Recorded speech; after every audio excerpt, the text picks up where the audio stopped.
Attention! N'étant pas un expert en informatique, le contenu de cette vidéo est 16 fois moins fiable que Wikipédia. Elle peut contenir d'énormes erreurs et n'est donc pas à prendre comme une vérité absolue. Méfiez-vous des pickpockets, merci. Hello soit à toi et bienvenue dans World Wide Web. Si tu te retrouves ici, c'est que tu t'es définitivement perdu sur la toile. Mais ne t'en fais pas parce que grâce à moi, mon guide et ma caméra, tu vas apprendre tout ce qu'il faut savoir sur les internets. Donc, si tu veux te refaire une petite culture geek et découvrir les traditions chères à internet, t'es tombé au bon endroit. Allez, je crois que c'est le moment de dire bienvenue sur internet.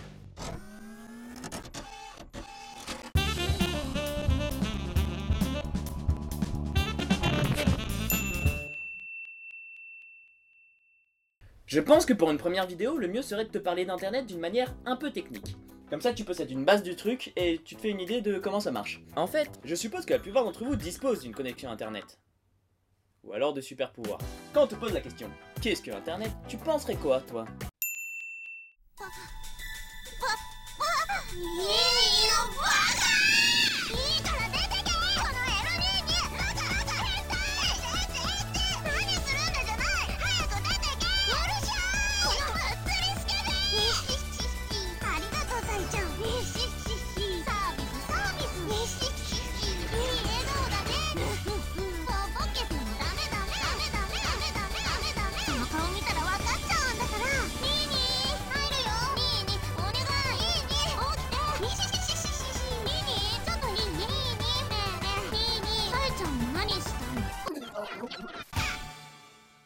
Si, ne mens pas, je peux même trouver bien mieux dans ton historique. En tout cas, pas grand monde connaît les origines d'Internet. Mais c'est vrai, comment est né Internet ? Par césarienne fumiste. Voilà, j'espère que la vidéo t'a plu. Si c'est le cas, mets un pouce vert, abonne-toi et partage-la. On se retrouve dans la prochaine édition de World Wide Web. Si tu te poses vraiment la question, sache qu'Internet n'est pas apparu par magie. On pense à tort que le créateur d'Internet est Tim Berners-Lee. Mais pas du tout, c'est moi. En fait, ce sont les Américains qui ont fait le premier pas. Motherfucker. La légende veut que de l'autre côté de l'Atlantique, nos Américains réfléchirent au moyen de créer un réseau qui ne serait pas affecté par la destruction soudaine, lâche et cruelle d'une de leurs villes par ces ratés de communistes. Ce qui a donné ceci.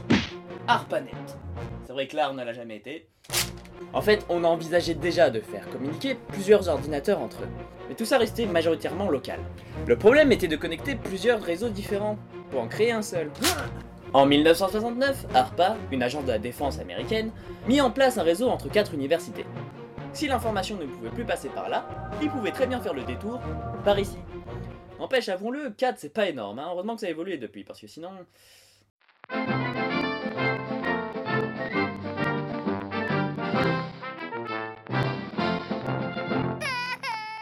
En 1980, soit 12 ans plus tard, le nombre d'ordinateurs s'est élevé à... Waouh 213. Maintenant, admire les compétences du réseau. Si je raye de la carte le Massachusetts sans faire preuve d'une seule once de pitié, l'email que Bob a envoyé à Bobette arrivera quand même à destination. Quel email poignant. N'empêche, ce réseau avec plein de nœuds et de fils différents, ça te fait pas penser à quelque chose ? Eh oui, tu as raison. Un sandwich. Hein ? C'est une toile d'araignée, bon sang. Je vois pas en quoi un sandwich pourrait avoir rapport avec une araignée. Quoique, je me méfie toujours de ce McDo. Bref. C'est ARPANET qui fut le premier à adopter cette forme en toile, ce qui fait que beaucoup le voient comme l'ancêtre d'Internet. Mais c'est un réseau militaire. Seule l'armée, la recherche et quelques autres privilégiés pouvaient communiquer sur le réseau. Plus tard, ARPANET se détacha définitivement des militaires, mais nous n'allons pas nous attarder là-dessus. En effet, depuis le temps, une tonne d'autres réseaux sont apparus, si bien qu'on dut uniformiser tout ça.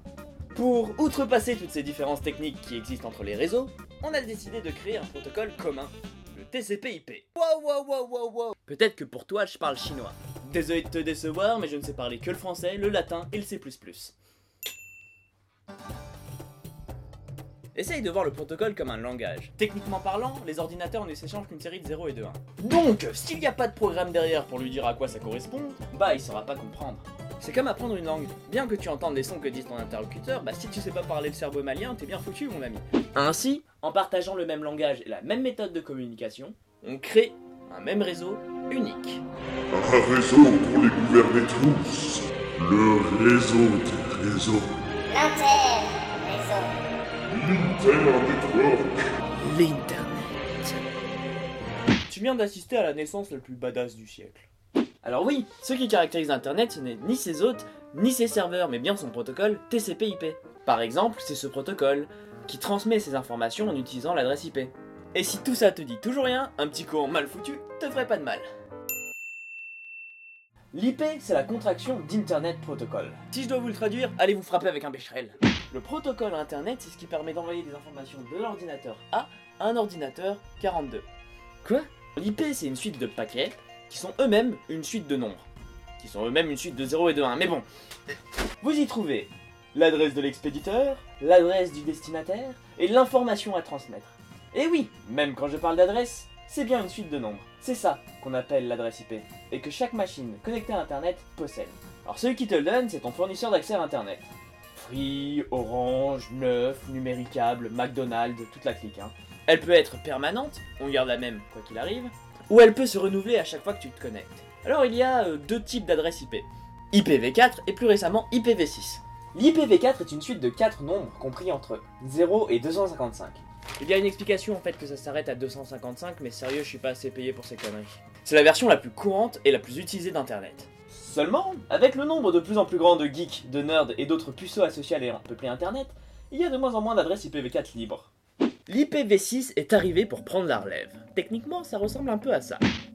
Donc, vous voyez, en 8 groupes d'hexadécimales, tout de suite ça devient plus compliqué. Et il y a plus de liberté. Du coup, nous avons de plus en plus d'adresses dans le genre. Et l'IPv4 tend à disparaître de la surface numérique.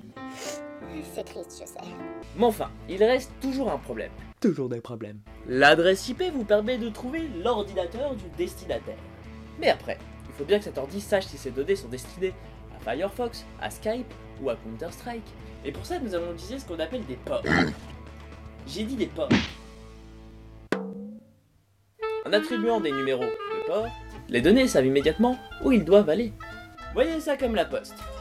Georges envoie un courrier à Georgette. Il met dans son enveloppe la lettre. Ça, c'est l'information. Puis, son adresse est celle de Georgette. Ça, ce sont les adresses IP.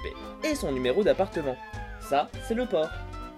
Le fait de préciser le port est possible grâce à un protocole plus complexe que l'IP, l'UDP/IP.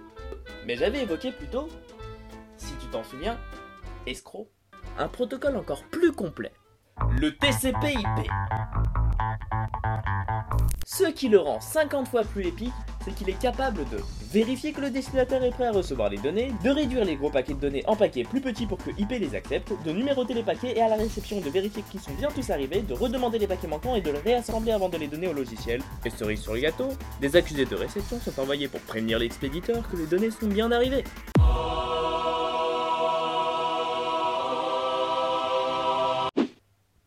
Et moi qui galère avec une carte postale.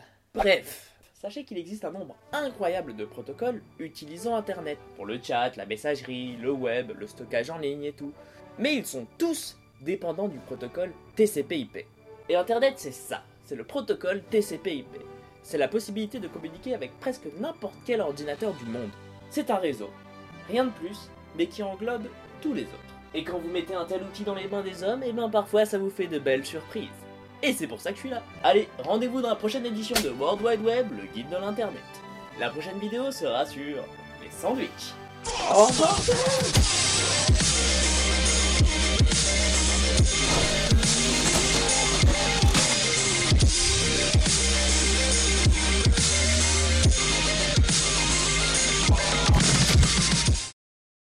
Internet. Voilà le monde que je redécouvre en ce moment. C'est un monde que j'essaye d'étudier, de comprendre et de partager. C'est un projet qui mérite qu'on lui accorde du travail, de la patience et de la curiosité. C'est un monde qui ne pourra jamais être contenu dans les livres. Mais j'ai ce projet, de pouvoir montrer à tous un tout petit bout de son univers. Et pour quiconque voudrait faire l'aventure Internet un jour, je leur préparerai un guide.